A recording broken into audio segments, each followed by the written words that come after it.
আজকে আমরা সকলে এখানে মিলিত হয়েছি শ্রী নৃসিংহ ভগবানের দিব্য আবির্ভাব তিথি উপলক্ষে। আজ 22শে মে 2024 বুধবার আমরা সকলে শ্রী শ্রী নৃসিংহদেবের মন্দিরে।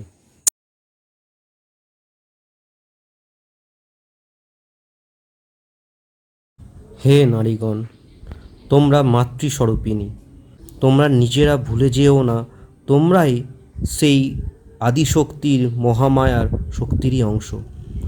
সৃষ্টি স্থিতি প্রলয়ের স্রষ্টা মহাশক্তি, কখনো কন্যা, কখনো বধূ, কখনো স্রষ্টার সৃষ্টির রক্ষার্থে বিশ্ব প্রমোদিনী মা। তাই তোমরা যত নারী তত গৌরী। হে স্ত্রী স্বরূপা গৌরী, তোমাকে নমস্কার, নমস্কার, বারংবার বারংবার তোমাকে নমস্কার। তাই স্ত্রী শক্তি মাতৃশক্তিরূপা, তাই সর্বদা সম্মান ও পূজার যোগ্য।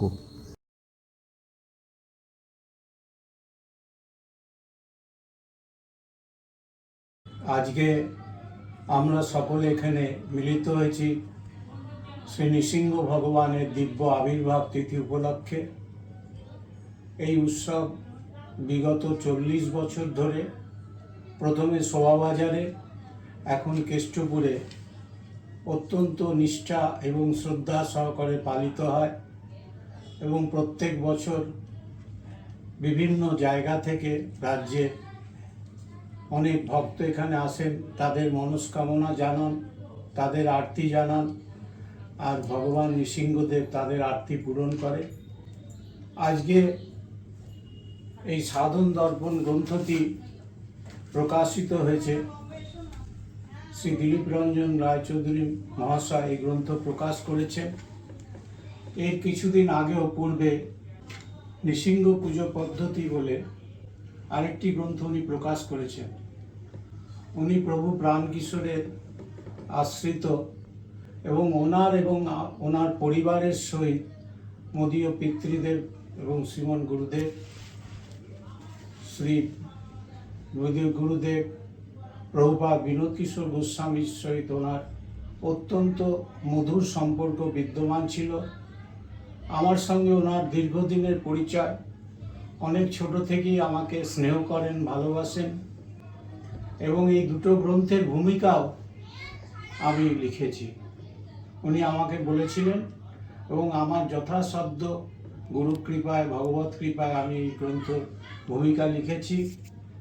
এই যে গ্রন্থ প্রকাশিত হয়েছে সাধন দর্পণ গ্রন্থটি, সাধন দর্পণ গ্রন্থ, এইখানে আমাদের যে পঞ্চায়তন পূজা, 5 পূজা পদ্ধতি প্রাচীনকাল থেকে চলে এসেছে, গানপত্য, সৌর, শৈব, বৈষ্ণব এবং তন্ত্রমতে যে পূজা, সেই পূজা পদ্ধতি বিস্তারিতভাবে মন্ত্র সহকারে বর্ণিত আছে। এছাড়া পিতৃমাতৃ গুরু পূজা পদ্ধতি সুন্দরভাবে এই গ্রন্থের মধ্যে লিখিত আছে। আমাদের দেহ শরীর 5 উপাদানে গঠিত। ক্ষিতি জল পাবক গগন সমীরা, পঞ্চ রচিত এই অধম শরীরা, রামায়ণ আমরা দেখতে পাই। এই শরীরের বিভিন্ন তত্ত্ব উপাদান কোথায় কোথায় গিয়ে মিশ্রিত হয় জীবন চলে যাওয়ার পরে, তারও বিস্তৃত ব্যাখ্যা জ্ঞানদেব থেকে নেওয়া হয়েছে। একটি অমূল্য গ্রন্থ এখানে প্রকাশিত হয়েছে। আর সবথেকে লেখক শ্রী দিলীপ রঞ্জন রায়চৌধুরী, ওনার অত্যন্ত মধুর ব্যবহার এবং সদা হাস্যময়, জীবনের নানা বাধা বিপত্তি, শোক তাপ দুঃখ এগুলো জয় করে যেইভাবে এই ভগবৎ সেবার কার্যে বর্তি আছেন, তা সত্যি প্রশংসার যোগ্য এবং গুরু কৃপা, ভগবত কৃপা ব্যতীত এ সম্ভব নয়। আমি গৌরনিতায়ের চরণে, শ্রী রাধা গোবিন্দের চরণে ওনার সুস্থ দীর্ঘময় জীবন প্রার্থনা করি। আপনারা এই গ্রন্থ পড়বেন এবং এই গ্রন্থ সাধক পাঠক সুধী মহলে সমাদৃত হবে, এই প্রার্থনা শ্রী শ্রী রাধা গোবিন্দের চরণে রাখলাম। জয় গৌর, জয় নিতাই। 22 রশ্মি সাহুজি রায়চৌধুরী জমিদার বংশের 7ম পুরুষ শ্রীমান দিলীপ রঞ্জন রায়চৌধুরী মহাশয়। পিতা ওং দক্ষিণারঞ্জন রায়চৌধুরী মহাশয় এবং মাতা ওং প্রমীলা সুন্দরী রায়চৌধুরী মহাশয়া। বড় মা ওং হেমনলিনী রায়চৌধুরী মহাশয়া। দক্ষিণারঞ্জন বাবু এবং প্রমীলা সুন্দরী দেবী। নিঃসন্তান হওয়ায় শ্রীমান দিলীপ রঞ্জন রায়চৌধুরী মহাশয়কে ঢাকা জেলার এক বর্ধিষ্ণু পরিবার হতে দত্তক নেওয়া হয়। ওনার জন্মদাতা ও জন্মদাত্রীর নাম শ্রীমান মেঘলাল বাবু এবং শ্রীমতী প্রভাবতী দেবী।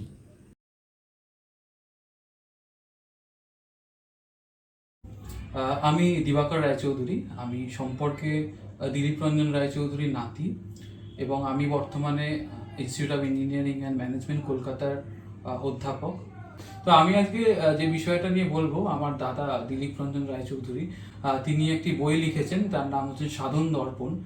সেই বইতে আর কি সব ধরনের পুজো এবং তাদের স্তোত্র এবং সেখানে বিশেষত সব দেবদেবীর পুজো, দশ অবতার থেকে শুরু করে 10 মহাবিদ্যা, নবগ্রহ এবং এছাড়াও গুরুদেবের পুজো, পিতৃমাতৃ পুজো, ভক্তি পুজো, এই ধরনের বিভিন্ন জিনিস নিয়ে আলোচনা করা হয়েছে, যেগুলো সাধারণত অন্যান্য বইগুলোতে, যেগুলো আমরা প্রতিনিয়ত দেখে থাকি, সেই সব বইয়ে নেই। এবং এখানে আরও একটা জিনিস খুবই ইন্টারেস্টিং, যেটা হলো যেখানে মৃতের ভবিষ্যৎ, মানে মরার পর কি হতে পারে, সেটা জ্ঞান বেদে যেটা উল্লেখ আছে সেই বিষয় নিয়ে আলোচনা করা হয়েছে। সাধারণত আমরা 4টে বেদ জানি, সেই বেদের ছাড়াও যে জ্ঞান বেদে মানে আমাদের মৃত্যুর পর কি ধরনের জিনিসগুলো হয় সেগুলো নিয়েও আলোকপাত করা হয়েছে। এবং এই বইটা আমি দাদাকে দেখছি, ঠাকুমা দিদি, আমার ঠাকুমা দিদি আর কি গত বছর 16ই জুন পরলোক প্রাপ্ত হন। তো তারপরেই দাদা নিজেকে ব্যস্ত রাখার জন্য এবং নিজের স্ত্রীর উদ্দেশ্যে এই বইটা লিখেছেন। আমি দেখেছি দাদাকে দিন রাত এক করে, সে সকালবেলাও দেখছি, সন্ধ্যেবেলাও দেখছি, রাত্রি 12টা-1টা অবধি জেগে সে বইয়ের কাজ করে যাচ্ছে এবং সেই বইটার জন্য অক্লান্ত পরিশ্রম করেছে গত 1 বছর ধরে। এবং সেই তার ফলস্বরূপ আমরা এই বইটা পেয়েছি এবং এই বইটার মধ্যে অনেক অনেক ইনফরমেশন আছে যেগুলো অন্যান্য বইগুলোতে নেই। সবাইকে অনুরোধ করব যে সবাই যেন এই বইটা সংগ্রহ করেন এবং পড়েন, এবং এখান থেকে আপনারা অনেক কিছু জানতে পারবেন এবং আপনাদের অনেক লাভ হবেন।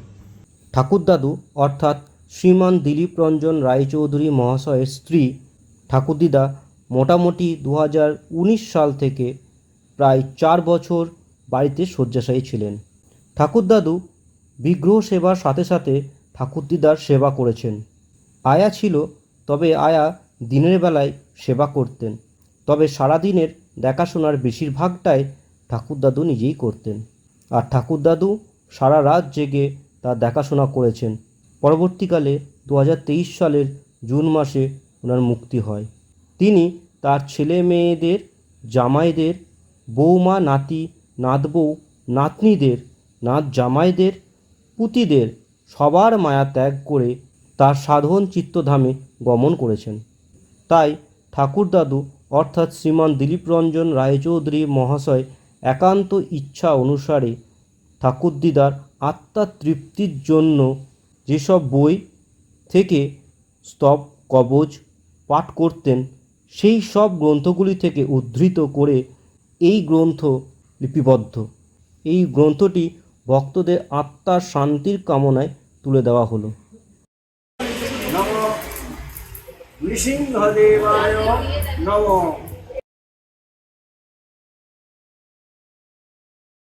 নমস্কার, আমার নাম বিশ্বজয় চ্যাটার্জি। আমি university of engineering and management UEM জয়পুরের ভাইস চ্যান্সেলর। তবে এই নৃসিংহ মন্দির এর সাথে আমি একটু অন্যভাবে যুক্ত। আমি এখানে নাত জামাই, মানে আমার ওয়াইফ, আমার স্ত্রী হচ্ছে শ্রী দিলীপ রঞ্জন রায়চৌধুরী, ওনার নাতনি। এই বাড়িতে এসে থেকে যেটা সব থেকে ভালো প্রথমেই বুঝতে পারি যে এই বাড়ি কাউকে পরের মনে করে না, বা জামাই বা নাত জামাই এই অনুভূতি কোনোদিন পাইনি। সবসময় মনে হয়েছে আমি এই বাড়িরই ছেলে, আমি এই বাড়িতেই যেন জন্ম হয়েছে এই বাড়িতেই বড় হয়েছি, নৃসিংহদেবের সাথেই বড় হয়েছি, নৃসিংহদেবকে দেখতে দেখতেই বড় হয়েছি। এত সুন্দর যে এখানে যখনই আসি মনে হয় যে পুরো বাড়ির মধ্যে একটা স্বস্তি, একটা ভীষণ আনন্দ সবসময় যেন ঘুরে বেড়াচ্ছে। নৃসিংহদেবের অনেক গল্প আমি যবে থেকে ছোটবেলা বারবার মুখে যখন বলছি ছোটবেলা চলে আসছে, কারণ ওই যে বললাম যে আমি মনে হয় যেন এই বাড়িরই ছেলে। কিন্তু ছোটবেলা না, বিয়ের পর থেকে আমি শুনে আসছি নৃসিংহদেবের বিভিন্ন গল্প, শুনেছি আগুনের মধ্যে তার মূর্তি অনেকবার দেখা গেছে, রূপ অনেকবার দেখা গেছে। তা যাই হোক, সব থেকে ভালো যেটা লাগে সেটা হচ্ছে দিলীপ রঞ্জন রায়চৌধুরী মানে আমাদের দাদু, উনি আজকে খুব সুন্দর দুটি বই প্রকাশিত করেছেন। আমরা বিভিন্ন রকম গল্প, আগের যে এপিসোড হয়েছে সেখানে আমি বলেছি যে অনেক রকম গল্প শোনা যায়, আগুনের মধ্যে তার মুখ বা পায়ের ছাপ আমরা মন্দিরের মধ্যে দেখতে পেয়েছি অনেকবার, বা অনেক সময় মনে হয়েছে নৃসিংহদেব যেন যদি কেউ লম্বা কেউ আসছেন তার আগে নৃসিংহদেবকে যেন আরও লম্বা দেখাচ্ছে, এরকম অনেক গল্প আগে আমরা বলেছি। তবে সেই সব গল্প নিয়ে এবং সেই সব গল্পের অনুভূতি নিয়ে বিভিন্ন পূজা পদ্ধতি বিভিন্ন জায়গায় হয়, কিন্তু শ্রী দিলীপ রঞ্জন রায়চৌধুরী এই দুটো বই নিজে লিখেছেন, নৃসিংহ পূজা পদ্ধতি এবং সাধন দর্পণ।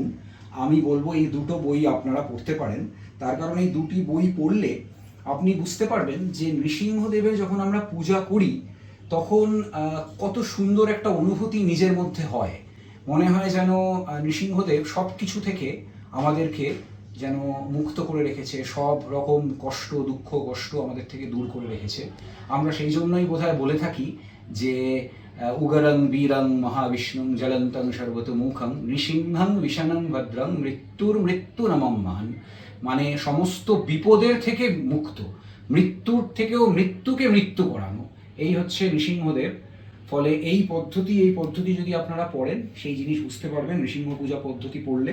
এবং এখানে পঞ্চপূজা পদ্ধতি লেখা রয়েছে, এটা তো আমার মনে হয় পঞ্চপূজা বিভিন্ন বাড়িতেই আমরা করে থাকি, আপনারা নিশ্চয়ই এই বইটা পড়বেন। আমি সবাইকে সেটা বলবো, সেই আমন্ত্রণ জানাবো যে এই বই পড়ার জন্য। ধন্যবাদ। এখানে যতবার আসি খুব ভালো লাগে এবং আপনাদের সবার সাথে আমার মনে হয় আমি যেন যুক্ত হলাম যখন এই ভিডিও করি, সেটাও আমার ভীষণ ভীষণ ভালো লাগে। ধন্যবাদ আপনাদের সবাইকে। লেখকের ছেলে 2019 সালে তার সাধনধামে চলে যাওয়ার পর লেখক 2020-তে বই মেলায় প্রকাশ করেন এই নৃসিংহ পূজা পদ্ধতি বইটি, এবং পরবর্তীকালে 2023 সালে ওনার স্ত্রী সাধনধামে চলে যাওয়ার পর 2024-এ নৃসিংহ চতুর্দশী 22শে মে বুধবার দ্বিতীয়বারের জন্য প্রকাশিত হলো এই নৃসিংহ পূজা পদ্ধতি বইটি।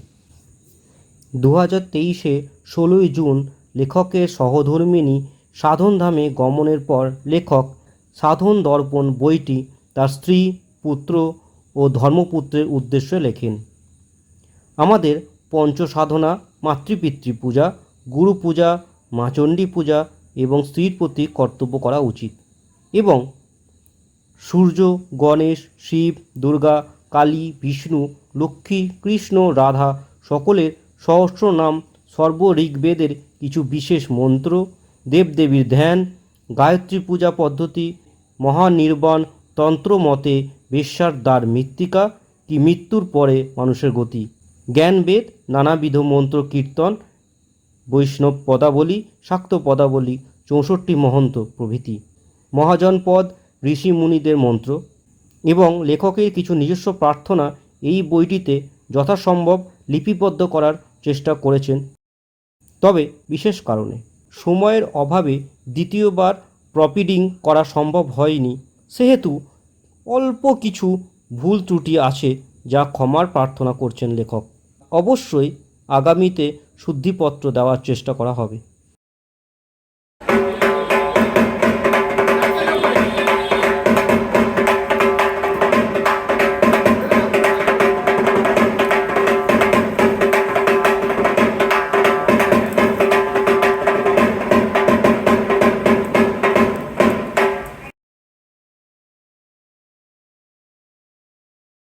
আমার নাম অগ্নিভ রায়চৌধুরী।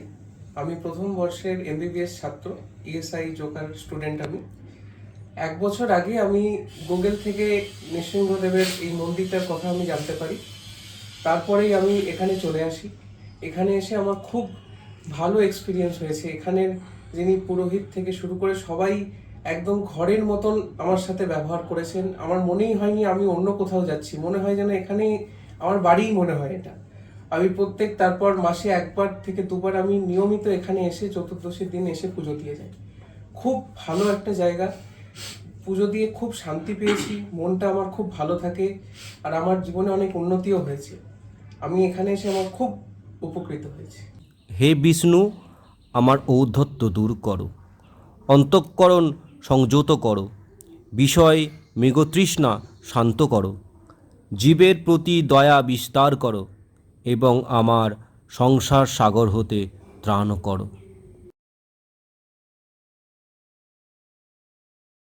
আমি ডক্টর কৌশিক রায়চৌধুরী, গাইনোকোলজিস্ট, বেহালা থেকে এসেছি। এখানে আসার উদ্দেশ্যটা তো আপনি শুনলেন একটু আগে, আমার ছেলে বলল ওর একটা জ্যোতিষীয়কে বলেছিল যে একটা রেমেডি করা দরকার, কিছু অসুবিধা হচ্ছিল। তা এখানে প্রথম দিন এসে আমি এখানকার যিনি পুরোহিত, বয়স্ক মানুষ, তাকে দেখে খুব ভালো লেগেছিল। অনেক ঘটনা শুনলাম, তার লেখা বই পড়লাম, বই কিনলাম, আর তারপর থেকে রেগুলার বেশ কয়েকবার এসেছি। খুবই ভালো লেগেছে, পরিবেশটাই অন্যরকম। ভবিষ্যতে আবার আসবো। আজকে খুবই ভালো লাগছে। এই জায়গাটা কিছু জাগ্রত ব্যাপার আছে, সেটা আমি ফিল করেছি।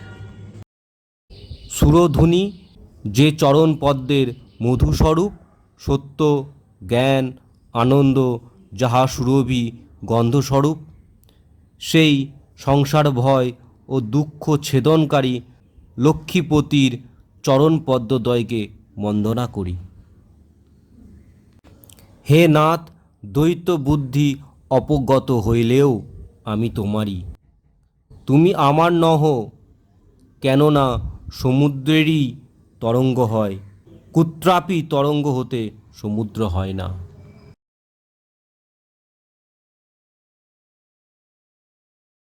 আমি সৈয়দ আব্দুল হালিম, আমার পাবলিকেশনের নাম বইনির। এই বইটা প্রকাশ করেছি আমি, এবং লেখক হচ্ছেন শ্রী দিলীপ রঞ্জন রায়চৌধুরী। বইটার নাম হচ্ছে নৃসিংহ পূজা পদ্ধতি।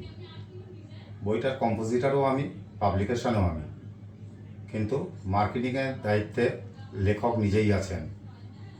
আর বইটা পড়তে গিয়ে আমি কিছু সমস্যার সম্মুখীন হয়েছিলাম, কারণ সংস্কৃত ভাষাতে আমি পারদর্শী নই। ফলে কম্পোজিং করতে গিয়ে বেশ কিছুটা সময় আমাকে দিতে হয়েছিল, কারণ সংস্কৃত ল্যাঙ্গুয়েজটা আমার কাছে খুব টাফ লেগেছিল, শক্ত। বইটা করতে গিয়ে আনন্দও অনুভব করেছি কিছুটা, কারণ আমি লেখক শ্রী দিলীপ রঞ্জন রায়চৌধুরীকে চিনতাম না। ওনার নাতনি জামাই শ্রী বিশ্বজয়, ওনার সঙ্গে আমার পরিচয় ছিল। উনি আমাকে ওনার দাদুর কাছে পাঠান, এবং তারপরে এই বই সম্পর্কে কথাবার্তা হয়, এবং তারপরে এই বইটার কাজ শুরু করা হয়। এবং এই বইটার প্রথম প্রকাশ হয়েছিল কলকাতা বইমেলা 2020 সালে। এটা ফার্স্ট এডিশন। 2024 সালে বইটা পুনরায় মুদ্রিত হয়, এবং সেই মুদ্রণের কাজ সম্পন্ন করেছি আমি। বইটা নৃসিংহ পূজা পদ্ধতি।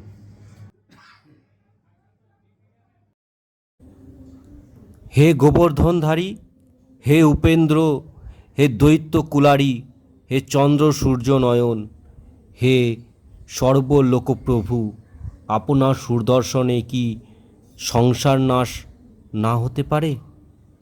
হে পরমেশ্বর, মৎস্যাদির অবতার রূপে অবতরণ করিয়া আপনি পৃথিবীকে সর্বদা রক্ষা করেন। আপনি সংসার তাপে ত্রস্ত আমাকে পালন করুন।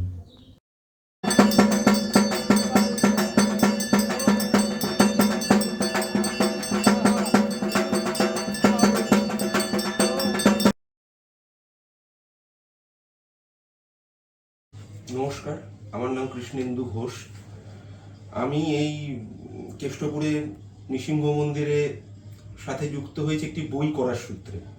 এই সাধন দর্পণ বলে বইটি আজকে উদ্বোধন হলো, এবং এখানকার যিনি অধিকর্তা বা কর্ণধার শ্রী দিলীপ রঞ্জন রায়চৌধুরী মহাশয়ের সান্নিধ্যে আসা আমার এই বই এর কাজের সূত্রেই আর কি। এবং এই বইটি হিন্দু শাস্ত্রের বিভিন্ন পথ, বিভিন্ন সাধন পদ্ধতিকে একটি বলতে পারেন একটি মলাটের মধ্যে লিপিবদ্ধ করার খুব অত্যন্ত সুন্দর প্রচেষ্টা করা হয়েছে এই বইয়ের মাধ্যমে। এবং এই বইটির মাধ্যমে অনেক কিছু বিষয় খুব সুন্দরভাবে এবং খুব টেকনিক্যালি মানে কি বলবো, মানে টেকনিক্যালি জিনিসটাকে আগে এগিয়ে নিয়ে যাওয়া হয়েছে।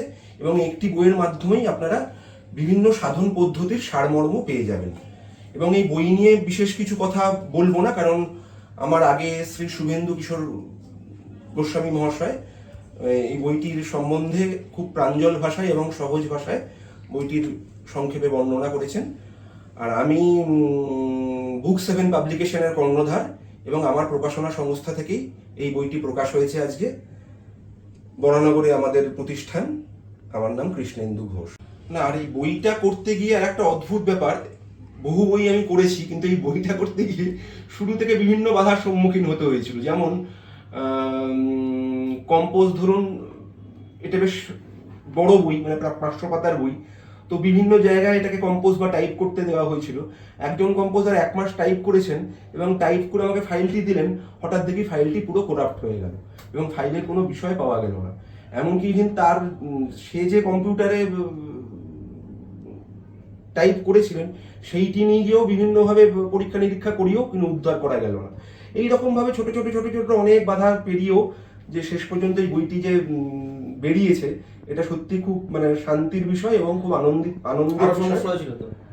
এবং একটা বড় সমস্যা যেটা হয়েছিল সেটা হচ্ছে যে শেষ মুহূর্তে, মানে বইটি যখন ফাইনাল প্রুফিং হচ্ছে, ফাইনাল প্রুফ কারেকশনের পরে বইটির প্রথম প্রায় 100 পাতা, মানে জেঠু, মানে শ্রী দিলীপ রঞ্জন রায়চৌধুরীকে আমি জেঠু বলি, তো জেঠুর ঘর থেকে সকলের চোখের সামনে, মানে আমরা দুজনেই কাজ করছিলাম এবং সেটা 2 মিনিট আগেও যেটা দেখেছি রাখা হলো, 2 মিনিট পর সেটা হঠাৎ উদাও।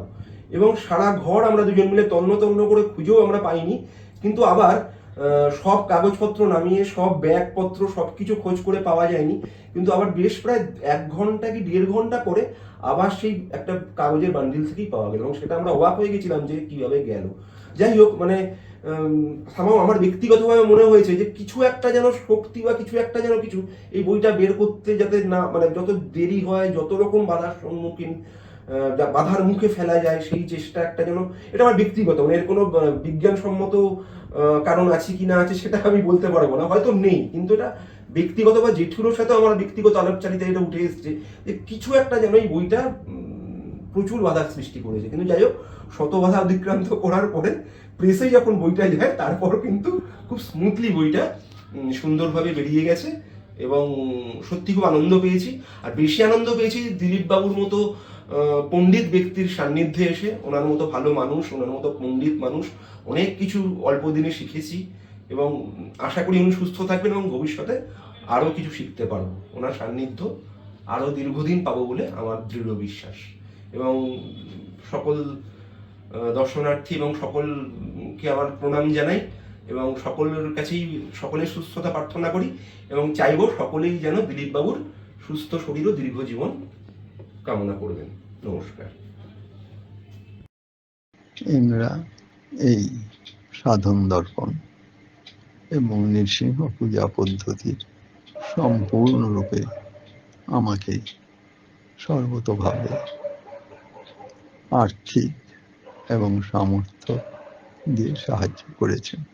প্রথমজন অসীম চন্দ্র দাস, চিফ ইঞ্জিনিয়ার, বিদ্যুৎ ভবন, রিটায়ার। দ্বিতীয়জন ছেত্রী, যে সমস্ত বইয়ের ছবিগুলো করে সাহায্য করেছেন। হালিম, যে এই মুদ্রায়ন কার্যটা সম্পূর্ণ করেছেন। আর কৃষ্ণেন্দু হলো প্রকাশক এবং অসীম চন্দ্র দাস, ইনি বহুদিন হলো, প্রায় আজ 30 বছর নৃসিংহদেবের একনিষ্ঠ ভক্ত। আমার স্ত্রী এবং ছেলে 2019, স্ত্রী 2023 দেহ রাখার পর ওনার প্রেরণাতেই এবং ওনার আর্থিক অনুদানে সেবায় এই গ্রন্থ দুটির জন্ম। সুতরাং ওনার কাছে আমি চিরকৃতজ্ঞ। ওনার এই সেবার দান কোনোদিনই এর মূল্য দেওয়া সম্ভব না। তার জন্যই এই গ্রন্থ দুখানা প্রকাশিত হওয়া সম্ভব হয়েছে এবং প্রতি ভক্তের হাতে হাতে দেওয়া সম্ভব হয়েছে। ভগবান নৃসিংহদেবের কাছে প্রার্থনা করি উনি নিজে এবং ওনার পরিবার সর্বাঙ্গীন কুশলে থাকুন এবং ঈশ্বরের সম্পূর্ণ কৃপা লাভ করুন।